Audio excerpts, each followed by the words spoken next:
El oxigenador de membrana extracorpóreo, o ECMO, es un soporte circulatorio extracorpóreo utilizado en aquellos casos de insuficiencia cardíaca o insuficiencia respiratoria refractarias al tratamiento convencional. Quien tuvo la idea, quien primero pensó en esta terapia fue el Dr. Gibbon en octubre de 1930, asistiendo a un paciente con una embolia pulmonar que finalmente falleció. Él solamente estaba pensando cómo podía bypassear ese sistema cardíaco y pulmonar para poder trabajar y drenar ese trombo que tenía ese paciente en la arteria pulmonar. En realidad, hasta el año 1953 no se utilizó la soporte circulatorio extracorpóreo como máquina de corazón-pulmón con éxito en una cirugía cardíaca en una paciente de 18 años. Ciertamente, hasta entonces solamente se utilizaba el soporte circulatorio extracorpóreo como cirugía cardíaca para hacer tratamiento de las lesiones que tenía el corazón, lesiones intracardíacas. Pero en 1960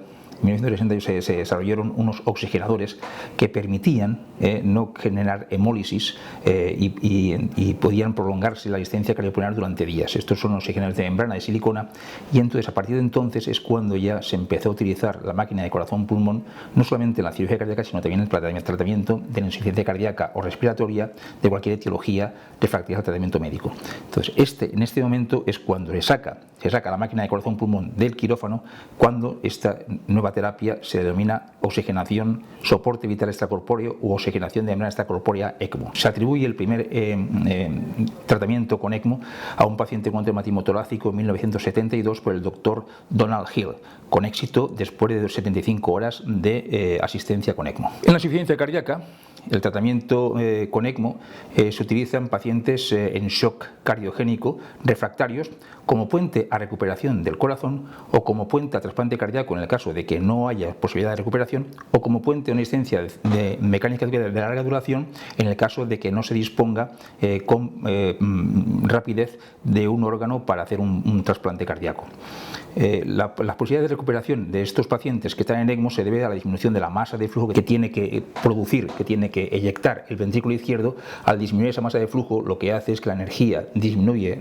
la energía de presión que tiene que generar disminuye de forma muy significativa, y utiliza ese resto de energía que tiene para reparar sus lesiones. La primera vez que se utilizó en cirugía en un paciente cardiológico el ECMO fue también en 1972 por el Dr. Bartlett, después de una cirugía cardíaca en un paciente de 2 años con una transposición de grandes arterias. Las ventajas de la asistencia ECMO es que dan un soporte tanto univentricular como biventricular, hacen también un soporte respiratorio y permiten una canulación periférica y rápida en pacientes críticos, y que es una implantación muy poco agresiva. Pero en realidad, hasta la década de los 2000, que se desarrollaron los oxigenadores de polimetilpenteno, la terapia ECMO no tuvo unos resultados realmente mejores con respecto al tratamiento convencional. Pero a partir de la década de los 2000, con estos oxigenadores que producían más durabilidad del oxigenador, porque no se producía fuga de plasma sanguíneo en la fase gaseosa, esto permitió que al tener más durabilidad mejoraran mucho los resultados de la terapia ECMO en estos pacientes con insuficiencia cardíaca o respiratoria refractarios. Asimismo, el desarrollo de bombas de levitación magnética también en la época de los 2000, con el primer implante de un Centrimag en el 2003, que eran bombas que también producían menos hemólisis y menos complicaciones, también facilitaron que los resultados con ECMO en estos pacientes fueran ya muy aceptables. También las cánulas que utilizan, canulamos paciente por vía femoral o por vía periférica habitualmente, también podemos hacerlo por vía subclavia, con una cánula de 17-21 French arterial y 19-25 French venoso. La cánula venosa es más larga y se utiliza hasta para localizarla en la aurícula derecha, de esta forma mejorar su drenaje. Y también utilizamos una cánula de perfusión del miembro siempre asociada a una cánula de 10 French para evitar la isquemia en el miembro inferior. En nuestra experiencia utilizamos el ECMO cronológicamente desde el año 2006, el primer ECMO, lo utilizamos después como puente de trasplante cardíaco, como puente postcardiotomía, como tratamiento postcardiotomía de ensayo cardiogénico, y luego también ya como asistencia respiratoria, pacientes que tienen insuficiencia respiratoria refractaria, o también en el trasplante pulmonar, tanto post-trasplante pulmonar como pre-trasplante pulmonar. En el 2020 llegamos a los 500 implantes con ECMO, ECMO, con un 46% de supervivencia en la asistencia cardíaca y 57,5% en la asistencia respiratoria, unos resultados que prácticamente son similares o algo mejores los del registro internacional de ECMO. En el 2010 ya utilizamos el traslado interhospitalario, pacientes con ECMO en otros hospitales que no disponían de esta asistencia, que prácticamente actualmente en la Comunidad Valenciana solamente somos nosotros los que realizamos ese tipo de asistencia y damos cobertura a toda la Comunidad Valenciana, trasladándonos al hospital. Estamos disponibles 24 horas al día, 7 días a la semana. Estas son imágenes de cómo hacemos el traslado interhospitalario cuando vamos a otros hospitales, y en este caso hemos hecho 146 pacientes de traslados interhospitalarios con unos resultados, pues realmente una supervivencia total del 55,5% de pacientes han sobrevivido a la terapia, con esta terapia ECMO, a pacientes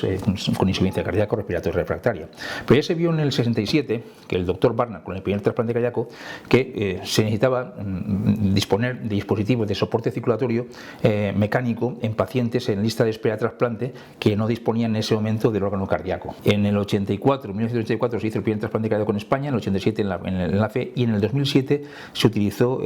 por primera vez, se hizo un trasplante cardíaco en un paciente con un soporte circulatorio tipo ECMO, o sea, el puente de trasplante cardíaco con ECMO, que fue en España el primer paciente que se hizo con puente de trasplante cardíaco con ECMO. Desde entonces, del año 2007, 114 pacientes le hemos puesto el ECMO como puente de trasplante, de los cuales 98 llegaron al trasplante cardíaco, y de estos 98 que llegaron al trasplante cardíaco, 76 sobrevivieron, o sea, un 77,5% de supervivencia en pacientes que sin ninguna posibilidad habrían fallecido. Aquí vemos un paciente muy crítico, un paciente de 18 años que se implantó el ECMO por un uso cardiogénico, que trasplantó y se fue de alta. Así es que, aunque la supervivencia post-trasplante es menor que en otros candidatos al trasplante cardíaco, el puente de trasplante con ECMO, con la máxima prioridad en la lista de espera, es capaz de rescatar de una muerte segura a pacientes en shock cardiogénico refractario, con una elevada supervivencia post-trasplante, 87,5%. Por ello, en los últimos años, esta estrategia de puente de trasplante con ECMO se ha adoptado en otros países.